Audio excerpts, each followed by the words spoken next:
Hello, welcome back to episode 13 of my NBA 2K22 Toronto Raptors MyGM series.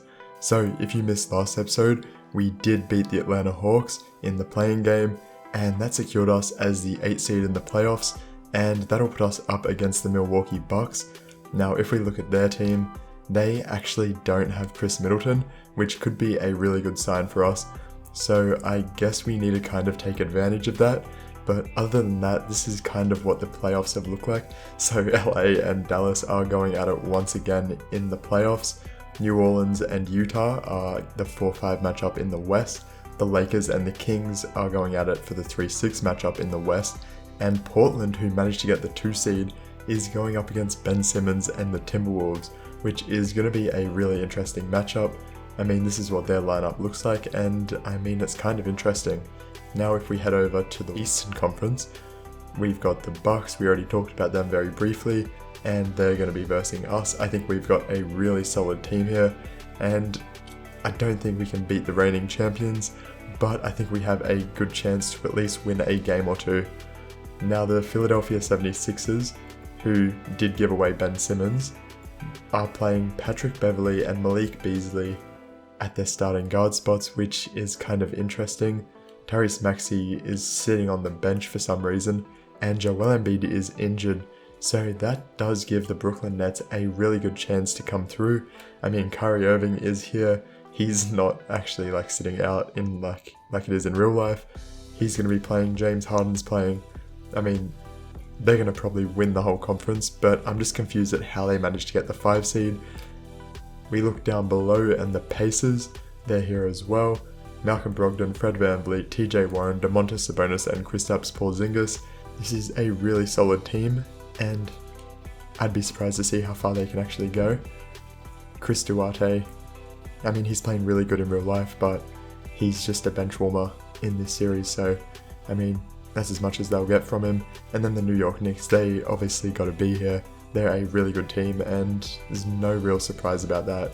And finally, Boston Celtics managed to be the 2 seed, which is actually really interesting considering how poor they're actually going in real life now.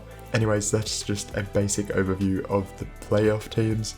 Now, let's look at our matchup. This isn't loading properly, but as you can see, Shai Gilgeous-Alexander and Drew Holiday, that's going to be a pretty even matchup. We do win the shooting guard matchup.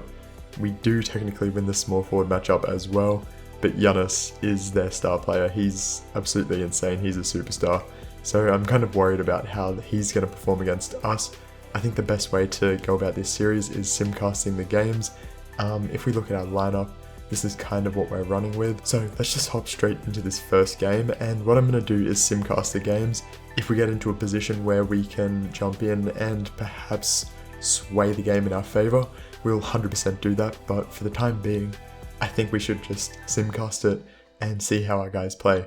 They had a really good third quarter. We kind of pull away though, and it looks like we might actually win this game. So just a little bit longer, hold on. And we've got this, so that was a good win. Shai putting up numbers, 34 points, 10 assists in this one. Karis LeVert with 21 and 7. Buddy Hield got 14. He didn't miss a single 3-pointer. And that's pretty much the gist of it. OG Anunoby didn't exactly do too much, but Scotty Barnes, that's exactly what we want to see from him. 10 points, 9 boards, 9 assists, 3 steals, and 2 blocks. That's just perfect. Now we're going to simcast the next game. I don't know how we're doing so well, to be honest, but we're holding on extremely well. The Bucks are making a bit of a run here in the 4th, and we're going to pull away with the second game in the series, which is just insane. I mean, Giannis, he's dropped 40 points and they still managed to lose, but there's no one else who can really contribute on the offensive end. Drew Holiday, he's only put up 13 points. Bobby Portis had 18. And Giannis can't score like 70 a game. That's just not going to happen. Meanwhile, on our team, everyone's just putting up insanely good numbers.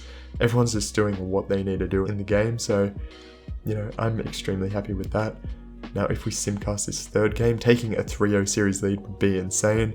And it'd mean we'd be in the driver's seat for the rest of the series, and it looks like we're going to do just that. So I don't know why the Bucks are so bad. I guess all of it kind of has to do with Chris Middleton being out, But gilgeous-alexander with 17 assists in this one. I mean, that's a career high for him in the playoffs. Scotty Barnes had a pretty decent game too, even if his shooting was pretty awful. And yeah, Giannis, he only put up 23 points in this one. He's just struggling, man. No one else is really doing anything. Jrue Holiday. I mean, look at that insane drop-off. Going from 17 points all the way down to 12 in this year and 13 throughout the regular season. That's just terrible. He's not performing as he should. And I think that's a big reason why we're actually up 3-0. I mean, looking around at the rest of the games, the Brooklyn Nets are up 3-0. And every other series is pretty much even. The Lakers are up 3-0 as well though, which means our buddy Pascal Siakam is probably going to get knocked out of the playoffs, and it looks like he's having an awful series, shooting 18%. Maybe it's a good thing we got rid of him. I don't know. Let's see if we can win this final game. I'm just going to simulate through this final one, see if the Bucks want to make a run, and they do. Maybe simcasting is a bit unfair. I don't know. I don't see how it would be. We'll simulate through the game again. Bucks win that one as well. And I'll simulate through the game once more and the Bucks win that too. Okay. We can't choke a 3-0 lead, can we? I mean, this is the reigning champs. Has something gone wrong? Let's kind of see what happened in all of those games. I mean, I just have no clue.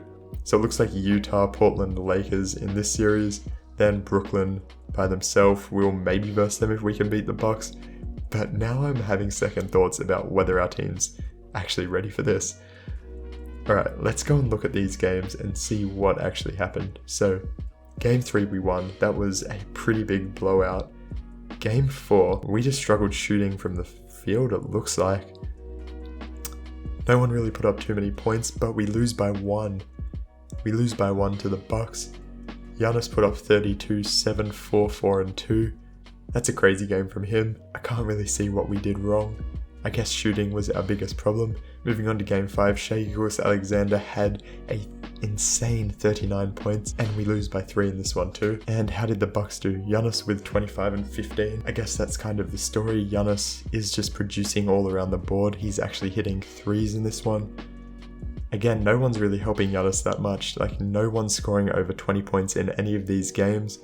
But in this game, it looks like it was pretty even. Jordan Nwora putting up 11 points in this one. I mean, moving on to Game 6. gilgeous-alexander still trying to carry the load, 29 points for him. And then it just trickles down. Giannis only had 22 in this one, and we lost by 3. So that's kind of what the vibe is moving on to this one. We can't choke a 3-0 series. I mean, that would just be terrible, terrible morale heading into the offseason. But is it worth actually playing this game, or should we simcast it? Let's jump in for the first quarter and just kind of feel out how the series is going. It looks like we can't edit any of this, it's all black. It's usually got like the star players on either team, but we'll just jump into the game and kind of see what happens. There's my buddy David Aldridge. Say hi to him real quick. And Nick Nurse, that's our coach. We need to win this game. It's a must win. Alright, so moving into the tip-off, we are playing at the Bucks home floor. I mean, they were the 1 seed, so they get home court advantage, and they must have won it back after we absolutely stunk out. Jrue Holiday is actually injured, and maybe that provides some insight into why they were performing so bad. Alright, let's see what we can do here. Alright, let's get the ball to Scotty Barnes, run a quick pick and roll with Caris LeVert, see what he can do. Whoop, get a little foul from Dante there. So let's just do our best here. Yep, there he is. Is that a charge? That's a blocking foul, and 1 for Caris LeVert. Love it. It's a perfect way to start the game. I mean, we're only 20 seconds in, but we're going to have to do pretty much everything we can to win. That one goes in. Jordan Nwora coming for that midi, and he makes that. That's their first points of the game. Ooh, okay, that's a tough blow. Let's get Scotty Barnes into the action here. We'll get a pick and roll with Shea. Send it to him, and that's an easy dunk. I saw Caris in the corner. We could have easily passed to him. I mean, I reckon we'll get to about 6 minutes before we make any subs or anything, and then we'll simulate the rest of the game. Shea gets a steal there, which is beautiful, and let's just go up. Gets fouled. I mean, getting wide open threes is good and all, but if we're not converting them, then that's not going to mean anything. We're down by a fair bit now, and it's pretty much time to call a timeout. And we'll just kind of simcast the rest and see if there's an opportunity for us to jump in. If we get blown out, it is what it is. but you know, we can only do so much, and it looks like we claw our way back a tiny bit in that first quarter, and we're kind of staying neck and neck with the Bucks here, and this is the perfect time to jump in. 6 minutes 33 remaining, and we're up by 4. Why can't I think? I mean, Drew Holiday's here, and Drew Holiday scores for 2 points and ties the game. Looks like he's injured his back. You'd assume Giannis is the one with an injured back after all the carrying he's had to do this series, but it is what it is. Oh, Karis LeVert is wide open there, and that has to be money. Karis, you've got to hit that, man. Only 12 points? Buddy Hield's got more points than you, bud. Giannis with the dunk, and that puts us down by 2. Okay, that was good D. Good D, better O. Alright, come on, let's get this going. Karis, I know you've messed up twice now, but you can't miss this opportunity. You do! And yep, OG, you stay on Giannis. We can let Giannis shoot the 3. Easy. Just don't let Brook get that rebound, and we're off to the races. Come on, Karis, you've got to do something here. Scotty Barnes, beautiful. Scotty can make those, Karis can't apparently, and we're only down by 2 now, which is beautiful. Alright, let's try and make something happen here. Ooh, Miles Turner gets ripped. Scotty go up. Oh, Scotty blocks Giannis. And he contests him as well. That's beautiful from Scotty Barnes. Now OG gets in here, gets the board. Let's just slow it down a little bit. Alright. Shea, you come take this ball. Scotty, come set the screen and roll to the basket right now. And gets fouled.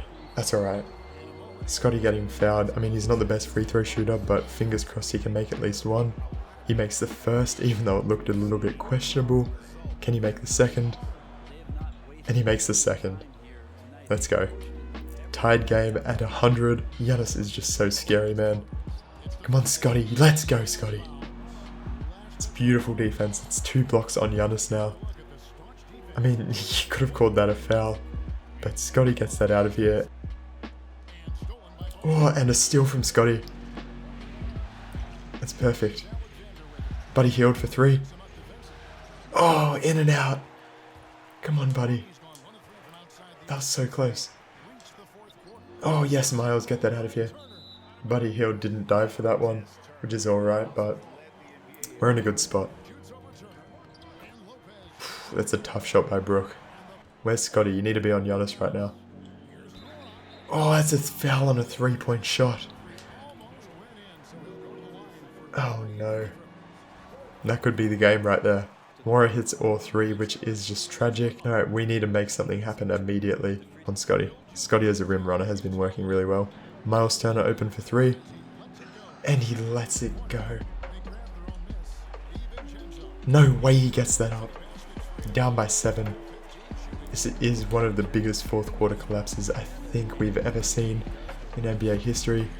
Shea gets the bucket, gets an easy 2 points. But we're down by 5 with 2 minutes remaining. We've got to pray for a miracle, and I think the best thing that we can do is run a small ball lineup. Oh, and Giannis with the alley-oop play. Okay, Scotty fouls Drew Holiday, but it looks like we pretty much lost this game. We collapsed in that fourth quarter, and Giannis just proved to be too strong for us.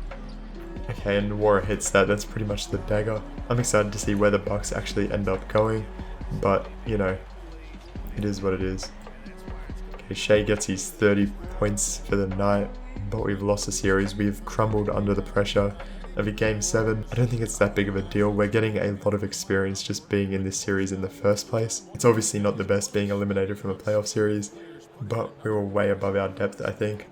And yeah, we've got a lot of work to do in the off-season, but I think we're in a good spot to kind of come back and at least compete to a lot better of standard than we gave this year. Well, we lose this series in 7 games. The Bucks win Game 7 with a 115 to 104 victory.